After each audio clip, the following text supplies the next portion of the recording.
기초물리학 8번째 강의는 회전 운동입니다. 이 강의에서는 이 물체의 회전 운동을 어떻게 다루는지 알아보도록 하겠습니다.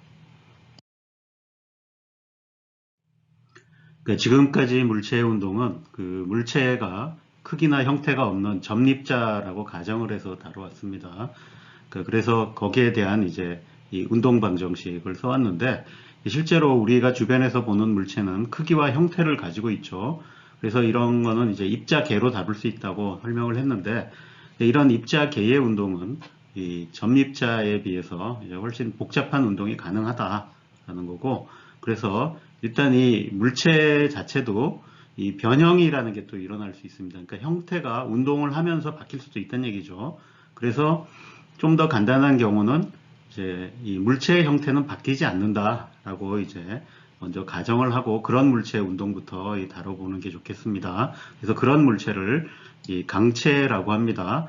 그래서 일반적으로 이렇게 형태가 바뀌지 않으면 이런 물체의 운동은 지금 요 꽃병의 운동에서 이렇게 볼 수 있죠. 이렇게 내가 꽃병을 던지면 이 꽃병의 이 질량 중심이라고 하는 것은 이 점립자하고 똑같이 운동을 합니다. 그래서 이렇게 포물선을 그리면서 가지만 이 질량 중심에 대해서 나머지 부분은 이 질량 중심에 대해서 이렇게 회전 운동을 할 수 있습니다. 그래서 이런 물체의 운동을 이해하려면 우리가 회전 운동을 다루는 법을 알아야 되는 것이죠. 자, 이렇게 물체가 변형이 안 되는 물체만 있는 게 아니라 변형이 되는 물체가 있죠. 그러면 다루기가 조금 더 어려워집니다. 그래서 그 변형이 되는 물체에도 이제 탄성체라고 하는 건 이 물체가 변형이 되더라도 그 변형시키는 힘이 없어지면 복원이 되는 것, 이런 것을 이제 이 탄성체라 그러는데, 그러니까 이런 탄성체는 이 앞에서 본 강체 운동에다가 이 복원력에 의한 이제 진동 운동이 들어올 수 있다, 뭐 이런 겁니다. 그다음에 이거보다 훨씬 좀 자유스러운 게 유체라는 건데, 이 유체는 형태가 유지가 되지 않습니다. 그리고 복원도 되지 않고, 그래서 이런 걸 기술하려면 훨씬 어렵습니다.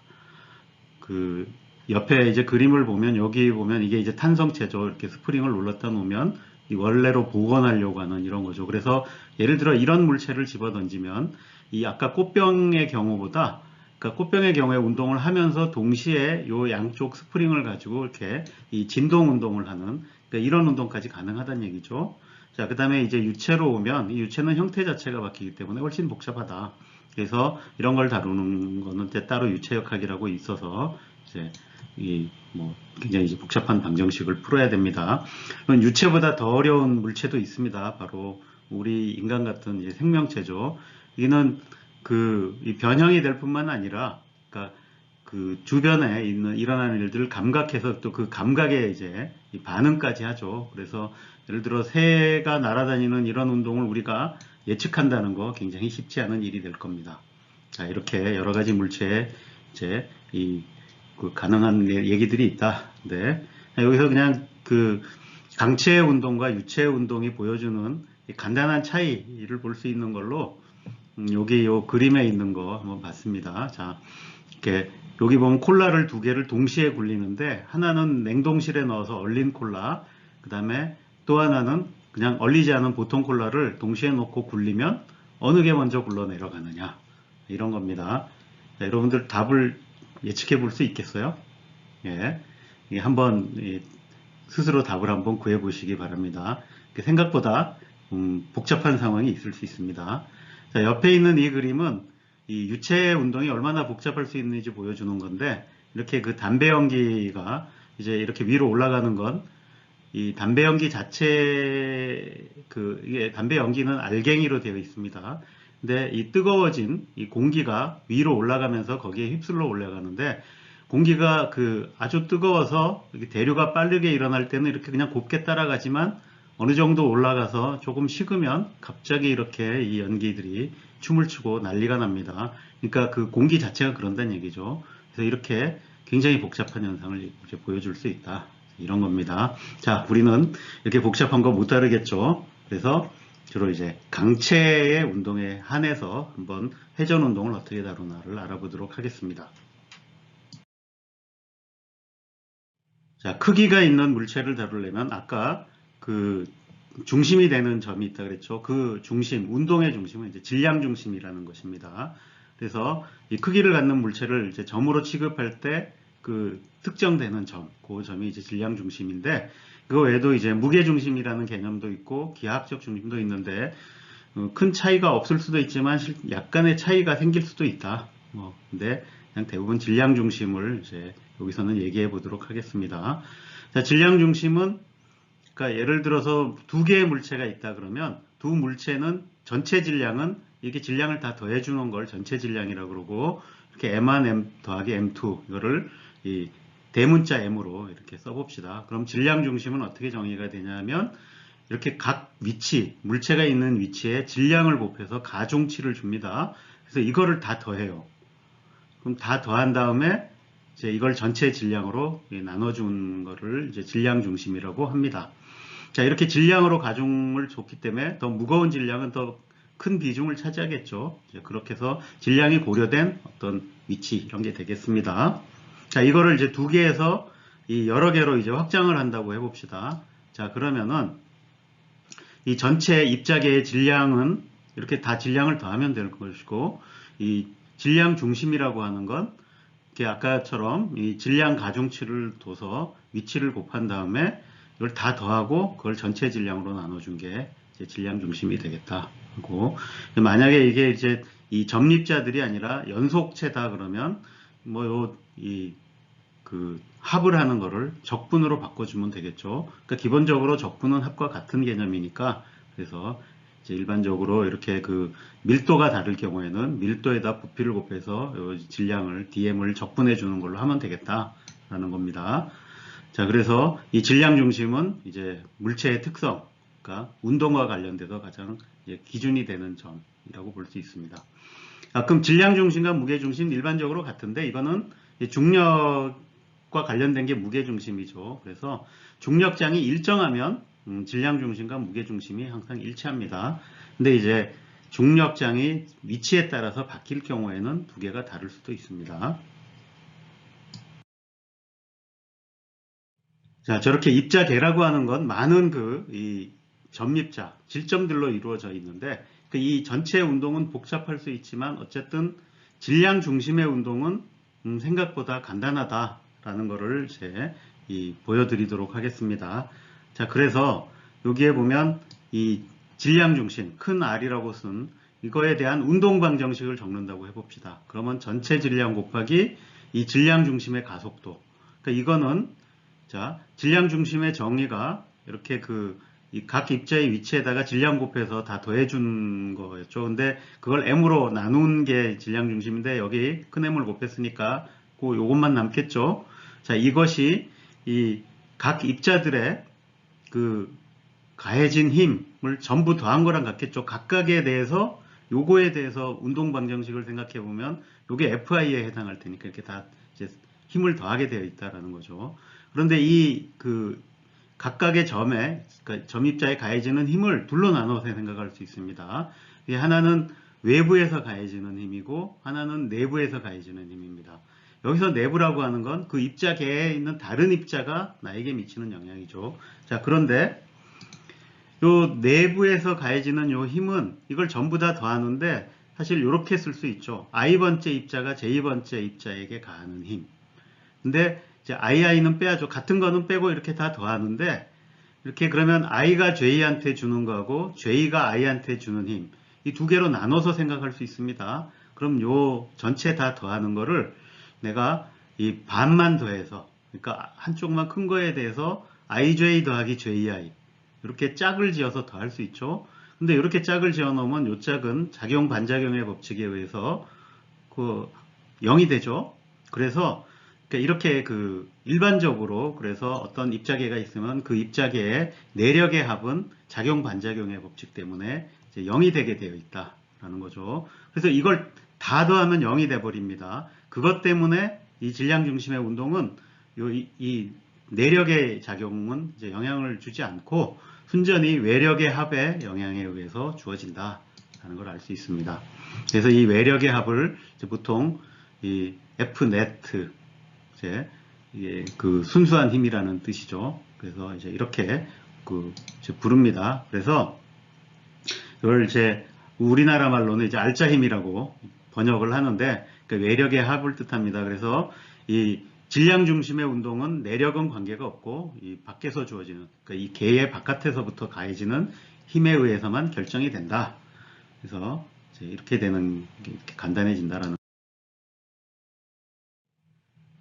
자, 그래서 이것을 볼 수 있는 게 이렇게 그 던져진 물체의 이제 운동을 이제 살펴보면 됩니다. 그래서 크기를 갖는 물체의 운동이 복잡할 수 있지만 질량 중심의 운동은 순전히 외력으로만 결정되니까, 지금 여기 보면 이 던져진 스패너는 강체죠.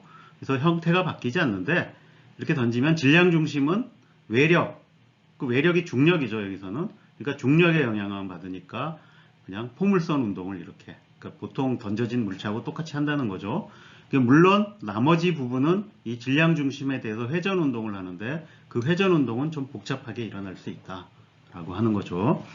자, 강체가 아닌 경우, 예를 들어 사람 같은 경우에도 이렇게 그 높이뛰기를 이제 한다고 하면 달려가서 이렇게 도움닫기를 해서 이렇게 뛰어넘겠죠. 그러면 얼핏 생각하기에는 막 달려가서 이렇게 폴짝 넘는 것 같지만 그렇게는 안 됩니다. 자, 이 경우에도 마찬가지로 질량 중심은 기본적으로 형태가 조금 바뀌더라도 포물선 운동을 해야 됩니다. 그래서 내가 여기 도움닫기를 해서 여기를 포물선으로 질량 중심은 건넌다 라고 보고, 물론 사람은 형태가 바뀔 수 있죠. 그래서 이 나머지 부분, 팔을 폈다 다리를 접었다 폈다 따라서 이 운동이 상당히 영향을 받지만, 어쨌든 질량 중심은 이 포물선을 그린다 라는 겁니다.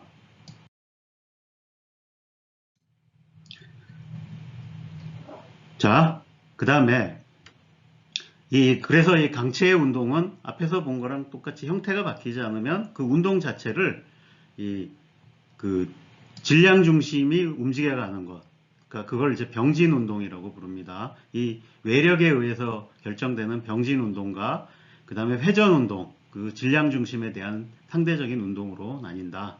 그래서 병진 운동 같은 경우에는 여기 있는 이 피겨 스케이트 선수가 쭉 이렇게 쭉 나갈 때는 그냥 곱게 가는 거죠. 다른 운동은 안 일어나고 이 질량 중심이 이동하는 게 되는데, 예를 들어 점프를 해서 이렇게 회전을 하면 이 질량 중심의 운동은 이렇게 포물선을 그리면서 되겠죠. 그렇지만 그 질량 중심에 대해서 상대적으로 몸이 이렇게 회전하는 운동이 일어난다.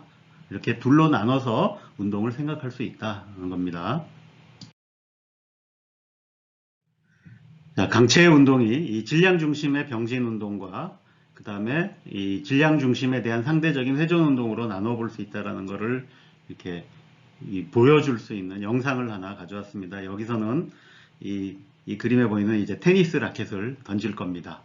자, 이거를 한번 보도록 합시다.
자, 강체의 운동은 질량 중심의 병진 운동과 그 다음에 질량 중심에 대한 상대적인 회전 운동, 이렇게 이제 나눠봤을 때, 그 질량 중심의 병진 운동은 우리가 앞에서 이제 봤던 그 뉴턴의 제2법칙, 그러니까 그런 것들을 써서 다 다룰 수 있구나라는 걸 알았습니다.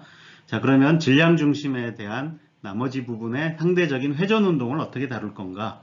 그러니까 이것을 이제 살펴보도록 하겠습니다. 일반적으로 회전 운동이 좀 복잡하게 일어날 수 있습니다.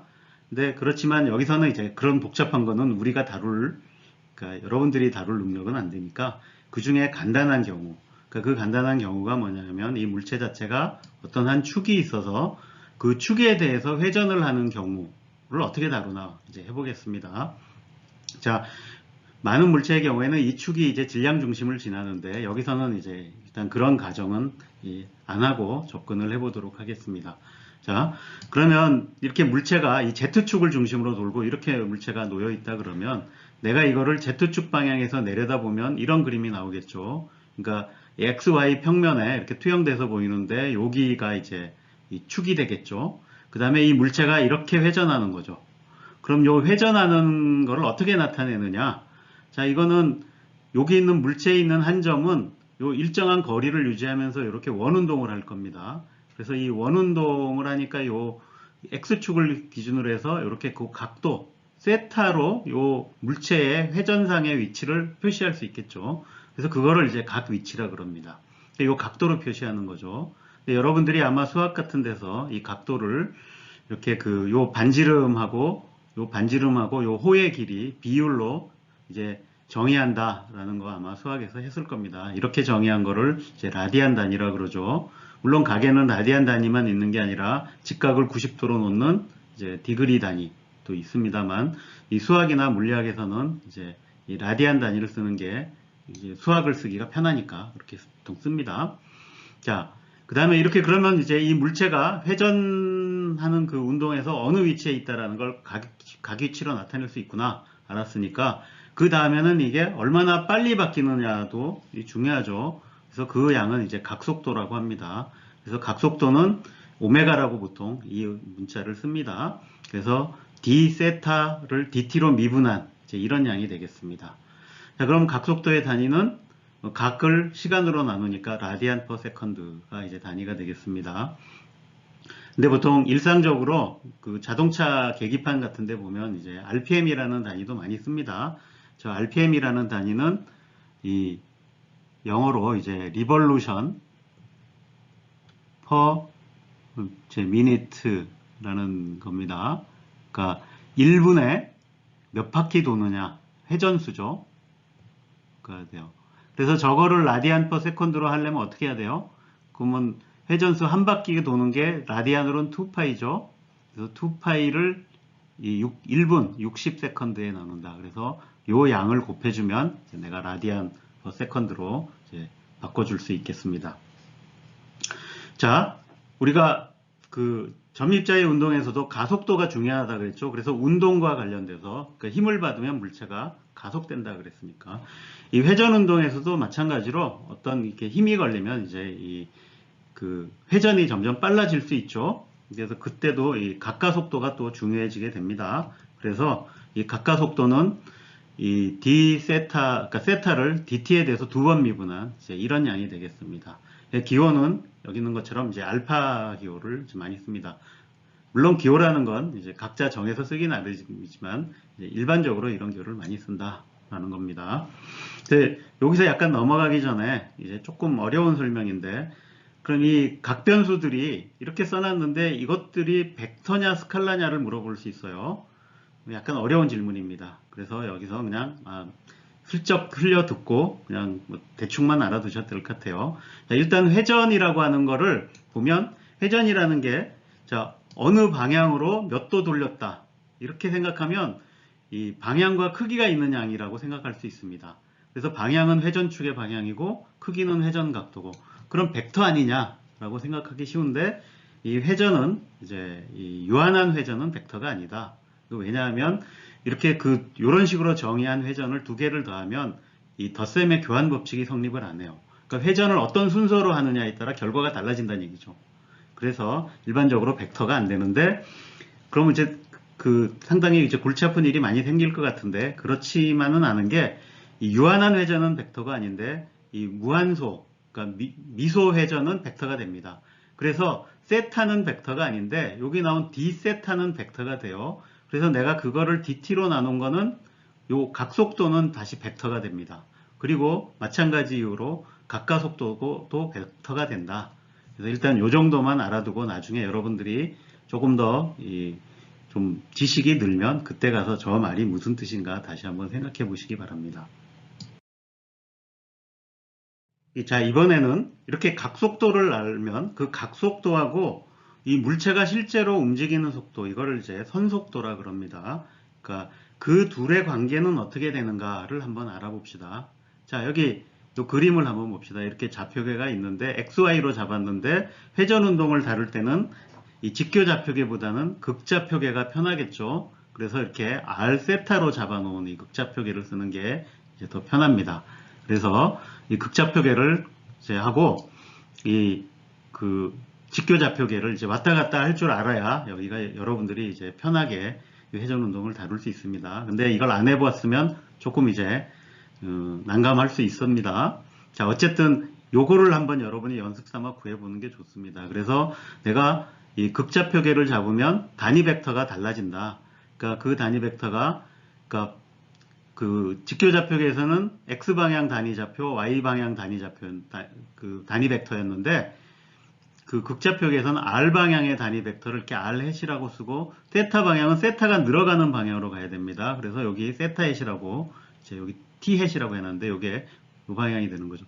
그러면 요 단위 벡터는 위치마다 다 달라집니다. 그래서 이 XY 그 직교좌표계의 단위 벡터와 극좌표계의 단위 벡터 사이에는 이런 관계식이 있어요. 이 관계식을 알면 나머지를 이제 다루는데 굉장히 쉽습니다. 네, 그래서 찬찬히 이제 여러분 생각해 보시고 능력이 되면 한번 유도를 해 보시기 바랍니다.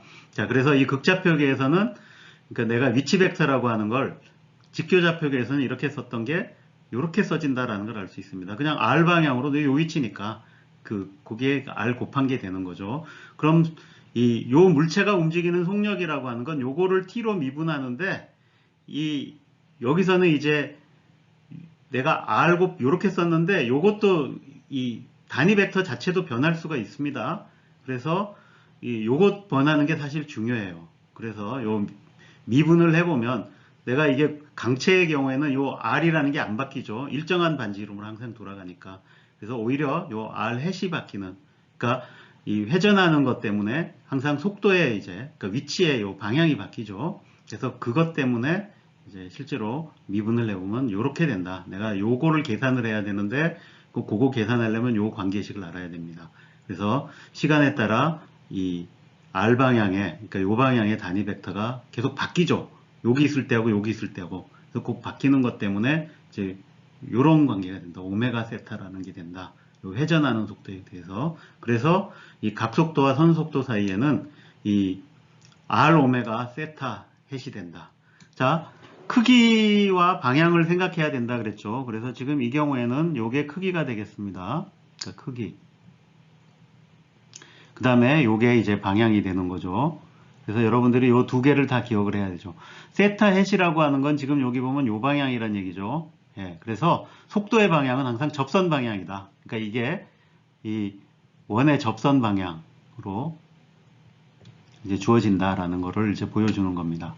그 다음에 그 크기는 R 오메가다. 그러니까 반지름 곱하기 각속도로 주어진다. 이제 요거를 기억하시면 되겠습니다. 자, 이 가속도와 이 각가속도, 그 다음에 각속도의 관계는 앞에 보여줬던 선속도와 가속도 관계보다는 조금 더 복잡합니다. 자, 그래서 그것을 계산을 하려면 그 선속도와 각가속도의 관계를 할 때 내가 이렇게 위치 벡터를 이 극좌표계에서 적고 그거를 이제 시간에 대해서 미분해서 속도 벡터를 이제 계산하면 역시 이제 극좌표계에서 어떻게 써지나로 이제 봤죠. 이걸 한 번 더 하는 거죠. 그래서 V를 다시 시간에 대해서 미분하면 어떻게 되나 계산하면 이렇게 쭉 이렇게 결과가 나오게 됩니다. 자, 그래서 요 결과에서 요 맨 마지막 부분을 이제 보면 이게 답인데 지금 여기서는 우리는 강체 회전 운동을 하고 있으니까 강체에 있는 모든 점은 R이 변하진 않죠. 그래서 R이 이 상수인 이제 그런 상황에서 요걸 계산하는 겁니다. 따라서 R이 안 변하니까 지금 여기 있는 계산 중에 요거하고 요거는 이제 0이 된다. 그럼 남는 게 이제 여기서는 요게 남고 이쪽에서는 요게 남죠. 그래서 요 d 오메가 dt라고 하는 건 각속도가 시간에 따라 얼마나 변하니까 이제 알파가 되겠습니다. 자, 그래서 요걸 가져온 게 요 위에 있는 결과죠. 그래서 가속도는 두 개의 이제 기여분이 있다. 근데 하나는 세타 해세 방향. 그러니까 세타 해세 방향은 접선 방향이란 얘기죠. 그래서 가속도도 접선 방향의 가속도가 있고, 그 다음에 요거는 R 해세 방향이니까 반지름 방향이죠. 근데 그 반지름 방향인데 마이너스가 붙어 있으니까 요 들어가는 방향으로 이제 작용을 하게 될 겁니다. 자, 그래서 이렇게 그 들어가는 방향으로 작용하는 이 가속도를, 그러니까 이 구심 가속도라 그럽니다. 이 중심을 향하는 방향이다. 그래서 그 크기는 R 오메가 제곱으로 주어집니다. 그러니까 여기는 그 회전만 하면은 생긴다라는 걸 알 수 있죠. 각속도만 있으면 이 크기가 있어요. 근데 접선 방향의 가속도는 R 알파죠. 이 알파가 그 각가속도니까 회전이 점점 빨라질 때만 요게 있습니다. 근데 구심 가속도는 회전만 하면 있는 가속도고, 접선 가속도는 회전이 빨라질 때 이제 생긴다라는 걸 알 수 있죠. 그래서 이렇게 두 개가 있는데, 일정하게 회전한다. 그러니까 그 얘기는 이 알파는 0이란 얘기죠. 요게 0이란 얘기는 그때는 이렇게 구심 가속도만 작용하게 됩니다. 근데 이 알파가 0이고 그러면 오메가가 상수란 얘기인데, 그러면 그게 이제 등속 원운동이죠. 그래서 일정한 속도로 돌아도 여기 그 돌고 있는 물체에는, 그러니까 구심 가속도는 작용한다라는 거예요. 그리고 이 회전이 점점 빨라지면 접선 가속도도 있다. 이렇게 이해를 하시기 바랍니다. 자, 근데 요 크기들은 알아두는 게 필요하겠죠. 그래서 구심 가속도는 R 오메가 제곱으로 되고, 이 접선 가속도는 R 알파가 된다. 이제 기억해 두시기 바랍니다. 자, 복잡한 수식들을 배워봤으니까 이걸 확인하기 위해서 예시를 한번 들어보겠습니다. 자, 이 지구의 공전과 자전을 가지고 한번 해보죠. 이게 지구는 태양 주위를 돌며, 또한 이 남북극 회전축에 대해서 자전을 하죠. 이들 운동에 대한 각속도, 진동수, 선속력은 각각 얼마인가 한번 이제 계산해 봅시다. 이런 거죠. 자, 지구의 이제 자전하고 공전에 대해서, 그러면 각속도를 계산을 먼저 해봐야죠. 그래야 나머지 계산하겠죠. 근데 각속도를 계산하려면 주기를 알아야 됩니다. 주기는 한 바퀴 도는데 걸리는 시간이죠. 그러면 각속도는 어떻게 돼요? 한 바퀴가 2파이죠. 2파이니까 2파이를 주기로 나눠주면 된다라는 거예요. 근데 자전 주기는 하루죠. 하루는 초로 나타내면 86,400초 이렇게 된다 그랬어요. 공전 주기는 1년이죠. 1년을 초로 계산해보면 대략 3 곱하기 10의 7승초가 됩니다. 그래서 각속도 계산하면 2파이를 이 주기, 자전 주기로 나누면 대략 7 곱하기 10의 마이너스 5승 라디안 퍼 세컨드가 된다. 공전은 1년으로 나눴으니까 그보다 훨씬 작아서 대략 2 곱하기 10의 마이너스 7승 이제 라디안 퍼 세컨드가 됩니다. 자, 그럼 지구의 자전 속력은 이제 지구 요 반지름 곱하기 이 오메가, R 오메가라 그랬죠. 근데 요 반지름은 요 위치, 위도상에 이렇게 도니까 요 반지름이죠. 그죠? 그러면 지구 반지름에다가 요 위도 세타라 그러면 이제 요 길이는 그 R 코사인 세타가 되겠죠. 그래서 R 이 코사인 세타 곱한 게 돼서 코사인 세타 곱하는 거 빼면 여기는 이제 요게 그러니까 결국 적도에서의 자전 속력이겠죠. 그게 대략 464m/s가 된다. 라는 걸 알 수 있고, 공전 속력을 계산해 보면 이거는 그 지구하고 태양 거리 곱하기 오메가, 요거 그 공전 각속도 곱하면 대략 30만 이죠. 이게 3만 m/s인데 잘못됐나요? 왜 뭐가 숫자가 틀렸네. 예. 뭐가 잘못된 걸까?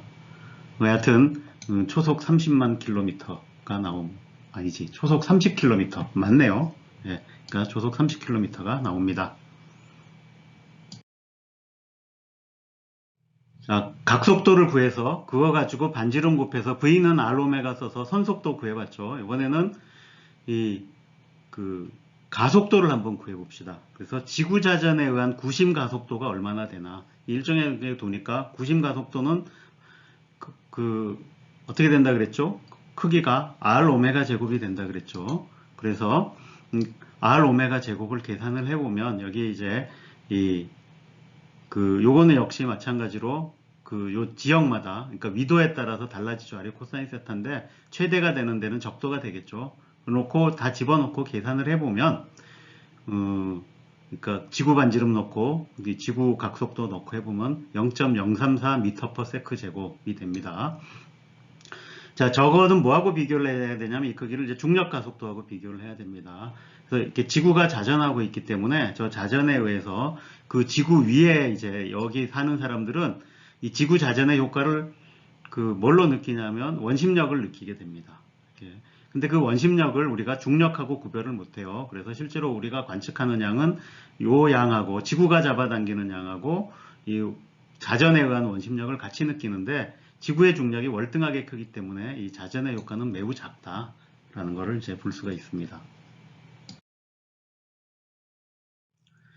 자, 이제 그 각속도가 더 빨라지지 않는, 그래서 일정한 각속도로 도는 운동, 이걸 이제 등속 원운동이라 그랬죠. 그러니까 등속 원운동만 생각해 봅시다.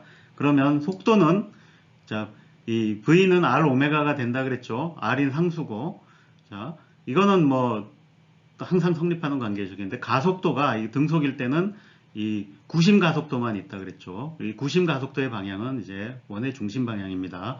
자, 이게 이런 가속도가 있다라고 하는 거를 뉴턴의 이 제2법칙 관점에서 보면 물체가 원운동을 하려면 결국 이게 가속운동이라는 얘기고 가속운동이 되려면 힘을 받아야 됩니다. 자, 그래서 이렇게 그 구심 가속도를 주는 그 힘을 구심력이라고 부릅니다. 그래서 이 원운동은 구심력이 작용할 때만 일어난다 라는 거죠. 자, 그래서 여러분들 일상에서 보면 이렇게 끈에 매달려서 이렇게 그 휙휙 돌리면 이렇게 돌아가죠. 그런 원운동하는 물체의 경우에는 이 원운동 자체가 힘을 받아야 된다는 얘기예요. 구심력. 근데 그 구심력의 방향은 원의 중심 방향이다. 그래서 그 끈에 매달려 원운동하는 물체의 경우에는 그러니까 그 구심력이 이제 어디서부터 오냐면 끈이 주는 장력이 구심력의 역할을 한다라는 걸 알 수 있죠. 반면에 자, 달이 지구를 공전하죠. 그럼 달도 거의 원운동을 합니다. 등속 원운동을 하는데 그러면 이 달을 등속 원운동하게 하는 구심력은 뭐냐 하면 바로 지구가 달에 작용하는 중력이 해주는 거겠죠. 자, 그 다음에 그 자동차 같은 경우에 커브길에서 이렇게 이 핸들을 돌리면 이렇게 그 회전하면서 방향을 바꾸죠. 근데 그때 일정하게 이제 핸들을 유지하면 원운동을 하면서 갑니다. 근데 이 자동차도 원운동 하려면 결국 구심력이 작용해야만 되는 거죠. 그럼 이 구심력은 어디서 오냐 하면 바퀴하고 지면 사이에 마찰력이 이 구심력 역할을 해줍니다. 자, 그래 이 얘기는 마찰력이 없는, 그래서 바닥이 미끄러운 경우에는 이 자동차가 방향을 바꿔서 회전하지 못한다라는 걸 이제 알 수가 있는 겁니다.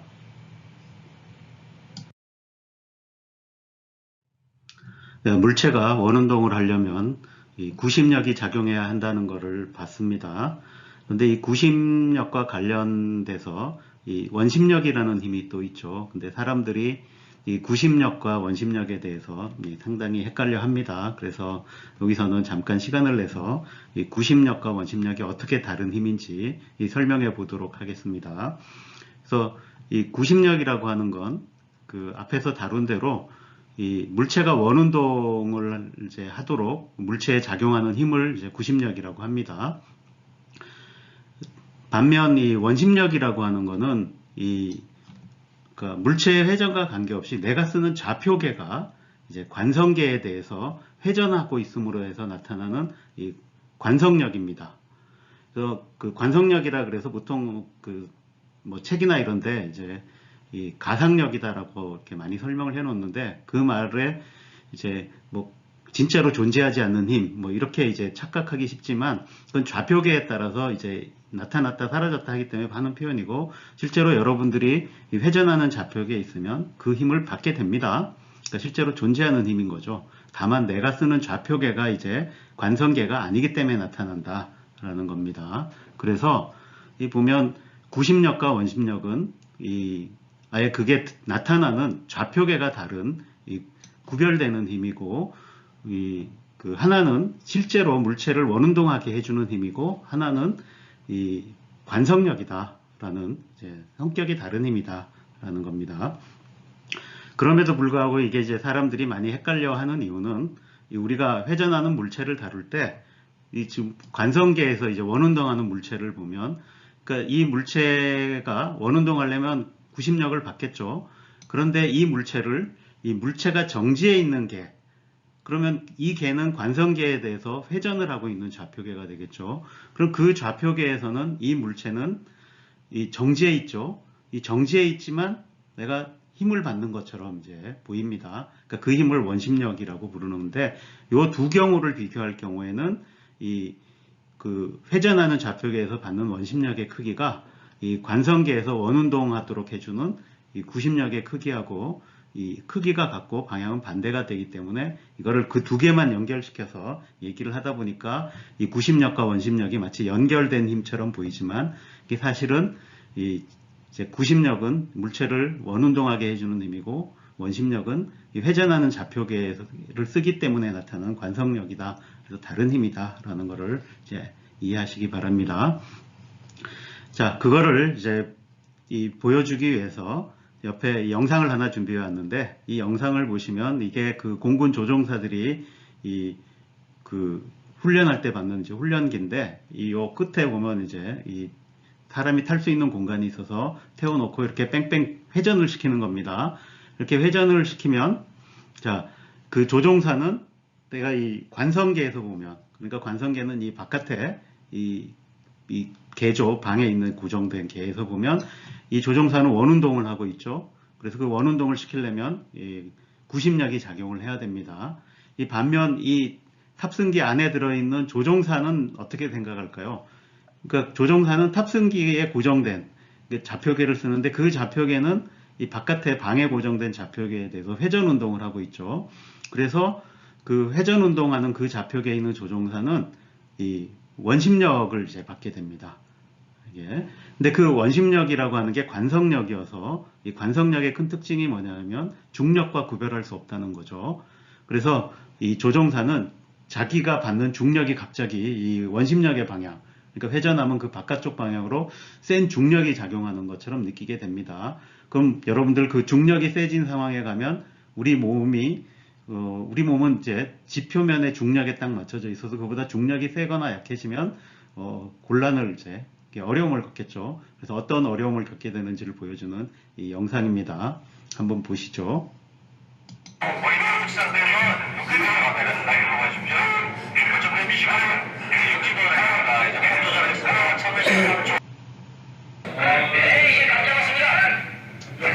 진짜 천천히 해.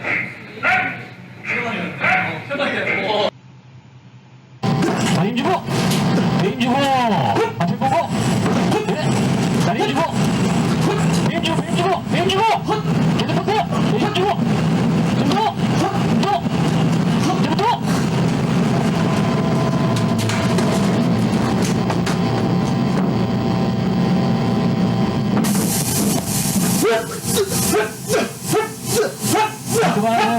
그만하세요. 육지 4초 만에 이렇게 빠지셨어요. 심호흡기 꾹.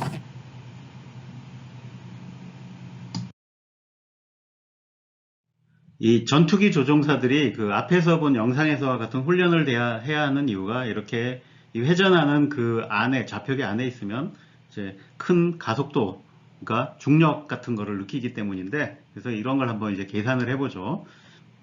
그래서 이 전투기 조종사들은 급회전할 때 머리가 이제 회전의 중심을 향한 상태로 구심 가속도를 받게 돼서 이 뇌혈압이 감소하죠. 그러니까 피가 이 중력이 그 중력 방향, 그 원심력이 작용하는 방향으로 이제 몰려서 일이 생길 수 있다라는 것에서 그걸 견디는, 적응하는 훈련을 하는 거죠. 그래서 이렇게 그 가속도의 세기에 따라서 이런 이제 여러 가지 상황이 나타납니다.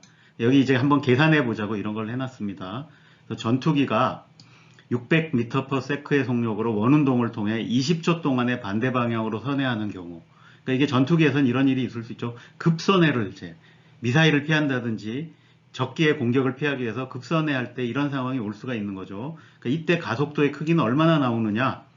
자, 그러면 일단 각속도를 구해봐야겠죠. 그래서 20초 동안에 반바퀴를 돌아야 되는 거죠. 선회를 하려면. 그러면 파이를 20초로 나누면 대략 0.16 인버스가 되고, 자, 그러면 이 속도가 나와 있으니까, 그럼 그 돌게 되는 반지름을 이제 V는 R 오메가를 거꾸로 풀어서, 그럼 R은 V 나누기 오메가가 돼서, 이럴 때 요 선회를 하면 이 3,800m 반지름으로 선회를 한다라는 얘기죠. 이게 속력이 워낙 빠르니까 이 음속보다 빠르잖아요. 그럴 경우에 이렇게 크게 선회를 하는데 그때 생기는 구심 가속도 이렇게 계산을 해보면 다 R 오메가 제곱 계산하는 거죠. 그래서 요 R 넣고 오메가 제곱 넣고 해보면 97m/s. 그러니까 중력 가속도에 거의 10배 가까이 달할 수 있다. 이거는 조금 극한 상황이지만 최소한 이렇게 급선회를 하면 중력 가속도의 몇 배의 우리가 이제 가속도를 받게 되니까 이게 훈련이 안 된 사람은 저거를 이제 못 견디게 됩니다. 자, 오늘은 이 회전 운동을 어떻게 기술하나해서 이제 각속도, 그 다음에 이제 각가속도의 정의를 알아봤고, 그 다음에 선속도하고 이 선가속도하고 각속도, 각가속도하고 어떻게 관계가 되나. 그러니까 이거를 기억하는 게 중요합니다. 나중에 이제 회전 운동을 다룰 때는 그런 것들이 쓰이게 되니까 이제 그런 것들을 이제 알아봤습니다. 자, 이번 강의는 이걸로 마치도록 하겠습니다.